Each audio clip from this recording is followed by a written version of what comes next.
Morning. আমরা যাচ্ছি jubilee সবজি মার্কেট। আর এটা হচ্ছে আমার রুমের একটা দাদা, যার নাম অভিষেক, ক্যামেরা ধরে আছে, ঠিক আছে। তারপর অটো চলে এসছে। তারপর অটো আসার পর বরুণ, আর তারপর আমি, আমার পেছন ক্যামেরাম্যান বসে পড়ছি।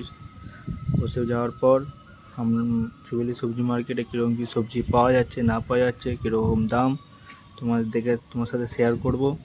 চলো যাওয়া যাক জুবিলি সবজি মার্কেটে আসার পর দেখছিলাম কোনটা কি নেব। নিয়েছি আকাশ বা জায়গাতে আলু পেঁয়াজ নিই। তারপর ডাঁটা নিয়ে নিলাম। নেওয়ার পর কাঁচা লঙ্কা, লেবু নিয়ে নিলাম, দেখতেই পাচ্ছ। তারপর নিয়ে নিলাম পটল,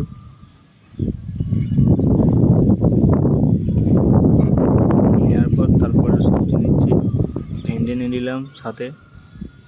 ভেন্ডিটা মোটামুটি আমার পছন্দের, ঠিক আছে। তো ভেন্ডি নিয়ে নিলাম। নেওয়ার পর নিয়ে নিলাম শসা। গরম পড়েছে, শসা তো খেতেই হবে।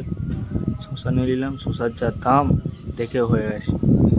তারপর গেলাম মুদিখানাতে, যেখানে আমরা, এটা বসার জায়গা, দেখতে পাচ্ছ হাসছে। তারপরে হচ্ছে মুদিখানার চেয়ারম্যান, যেখানে আমরা সব মুদিখানা নিই। হচ্ছে মাংস দোকান, আমায় দেখে গায়ের জোর দেখাচ্ছে।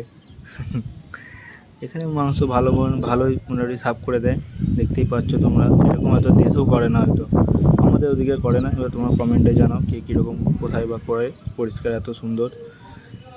বাজার হয়ে গেছে, এবার যাচ্ছি ঘরের উদ্দেশ্যে।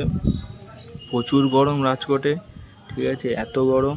তো এবার তোমাদের ভিডিওটা যদি ভালো লাগে কমেন্ট করো, লাইক করো, ঠিক আছে। আমরা এখন যাচ্ছি অটোওয়ালার, যেটা আমার দাদুর চেনাশোনা।